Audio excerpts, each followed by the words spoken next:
What's going on, guys? Average player here. Okay, I gotta stop meeting you guys with deck profiles. I haven't gotten any luck on Master Duel, so I haven't really posted anything for that. I haven't been winning as much as I would like to be able to post a video. I'm just not playing the best Yu-Gi-Oh! Recently, but I figured I'd come at you with another Dino deck profile. This isn't the exact one I just played last Sunday. Because, my tournaments are every Sunday, as you guys should know. My buddy Karma ended up coming in second in this one, only losing to a Shizu tier. I didn't play too good, so after the tournament, like I normally do, I go through the decks, and I'm like, so what's wrong with my deck? How do I fix it? Or what stops my deck? What hurts it? And how can I stop it? So I know it's not like a really good deck building, but part of the problem I had with the deck was there's too many hand traps, and I did like to go first. So hand traps is more of like a going second thing, but generally in this deck you only need 2 cards to be able to combo off and do what you want. So that's basically it. So if you have the 2 cards like OV and Lost World, that's your full combo, and you can have 3 other hand traps in your hand. But I decided to change it up. I was beforehand playing 11 hand traps if you want to include Called by the Grave. And now it's been shortened down to 9. Not 9, 8, I think. 8 hand traps. Because I don't have Gamma no more. I took it out of the deck. And I'm playing some other stuff in here. And the Gamma's got taken off for a couple of things, and a couple of things got taken off for a couple other things. And the side deck is not going to be shown. I'm still working on it. As I have, I'm trying to put in a tiny little Dino package that I can take out for going first. Not really for going first, but for when I'm knowing that I'm going first. If that makes sense. So, like any other deck profile that I do, typical, we start off with the main deck first, then go into the extra deck. All the normal stuff first, and everything else. We're going to try it a little bit differently today. We're going to try to do 3 cards at a time. So, triple copies of Soul Eating Overraptor. It's your main starter in the deck. It does a lot. It's a searcher and it's an extender, so it's a starter and extender. For the fact that you normal summon, you search something, generally Misk, and then it's an extender because it can pop something on the field to special something from the graveyard. So that's why it's super good. You play this card at 3. This is it's one of the 2 cards, the only 2 cards that I play in 3 that does a monster that's not a hand trap. Alright. And then speaking of the bad boy Misk, just 1 copy of Misk. I'm not going to put anything else with it. This just comes in 3. Hot take. I'm going to have a couple hot takes this video. And next, I play 2 copies of the Animadorned Archosaur. One of the best starters in the deck, even though it is a very big brick, because if you draw both of these, you're hindering your combo a lot. Not only that, but if you use this, normal summon, you can't pop the other one. So, it has its pros and cons. You just can't pop itself. Or another Animadorned Archosaur. So it's a little bit of a brick, but it's fine. That's why you played it 2, so you have less chance of drawing it, but you also want to be able to see it. And if you do draw 1, you can still have 1 off your Misk. So, next is the baby dinos. This one we're going to have to do 4 of them because there's 3 baby and 1 petite pteranodon. So for my last deck profile of the dinos, I had 2 baby, 1 petite, so I put in 3 now. And it almost does the same thing, except it gives you a little bit of follow-up because you use 2 for your combo.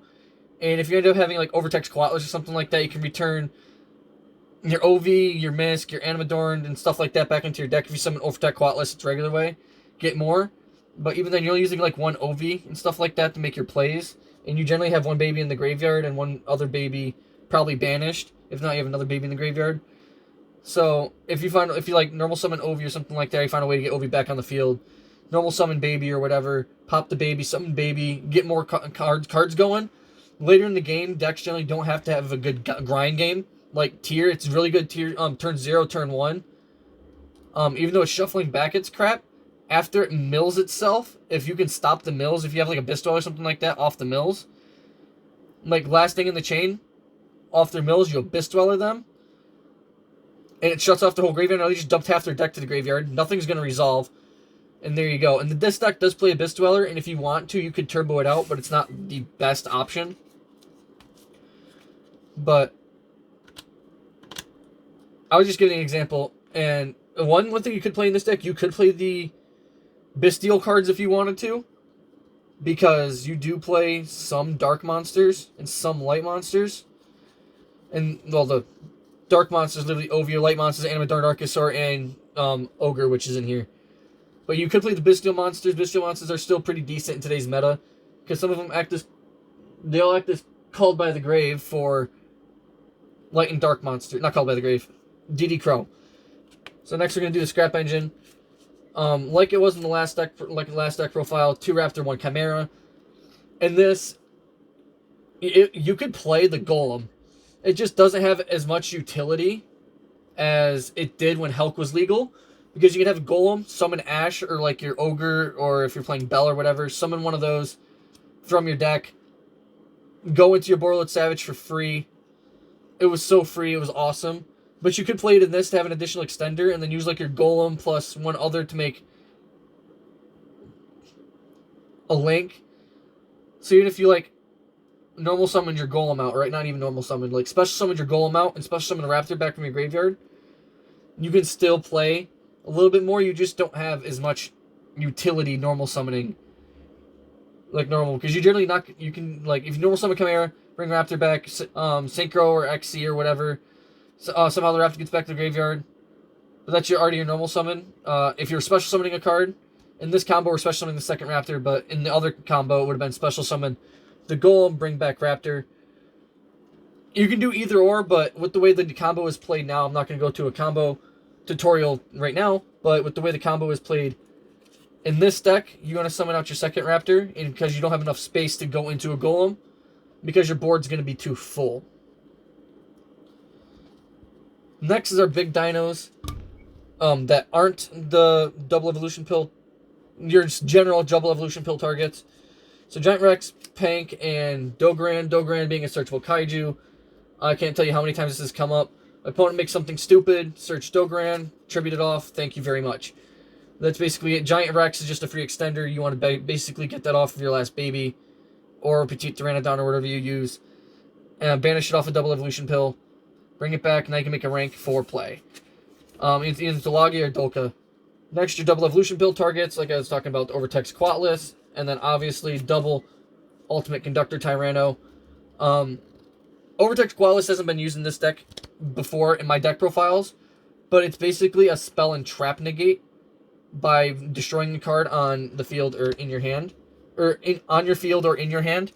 So it's good in that aspect, especially since it's the same utility as UCT, where you can pop like a baby or something like that.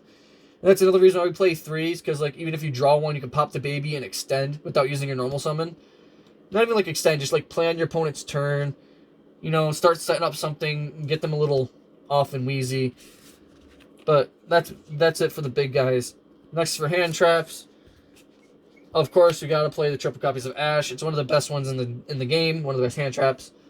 But that's like a recommended for every deck. This one isn't really recommended for the deck, and I did talk about this. The Ogre, so that was in here. You could take these out for DD Crows, and it really wouldn't do much to the deck, obviously, because it's hand traps. DD Crows are really good in the meta because you just banish your opponent's tier stuff, or even if you're playing a Dino matchup, you've banished a Misk before they can activate it in their grave. Whatever you want to do. Ghost Ogre only affects cards on the field, but in other matches, like you play against Phantom Knights with this card, absolutely busted. You blow up their Cherbini, and if you have like another hand trap like Ash or something like that, you blow up Cherbini. If they send Graph, you just Ash the Graph, and they literally can't do anything.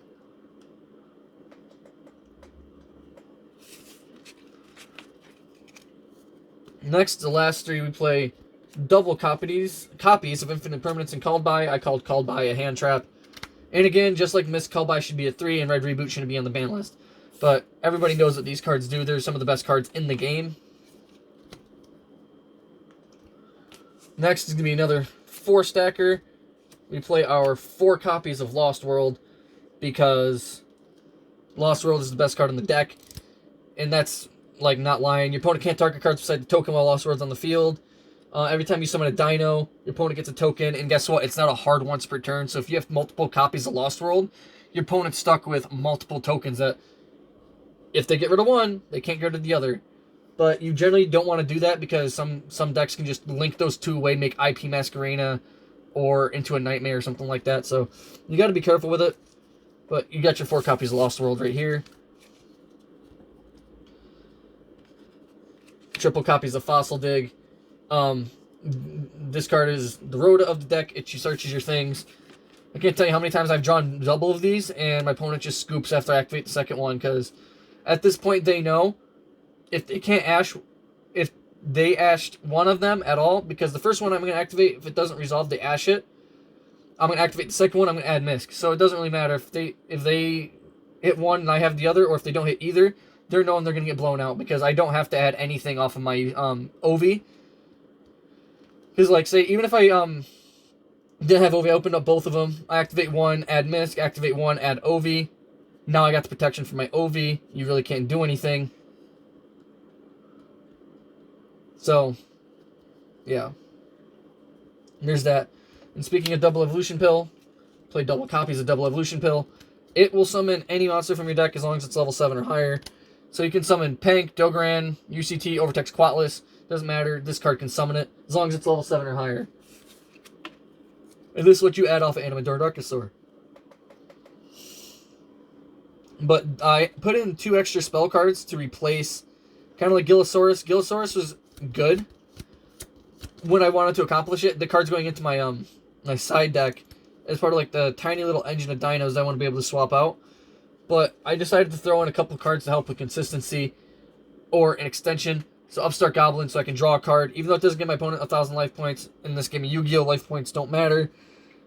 This could be the difference between me winning the game and not, like, unbricking and bricking and unbricking. Monster Reborn can summon anything from either player's graveyard.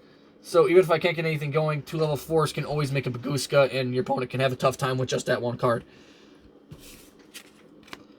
Alright, and we're back to doing this because I'm sick of bullshit being played against me. 3 copies of Solemn Judgment. It's been a while since I premiered this card in the deck profile, but Solemn Judgment's super good. I lost a few matches last week. One was because of Dark Ruler No More.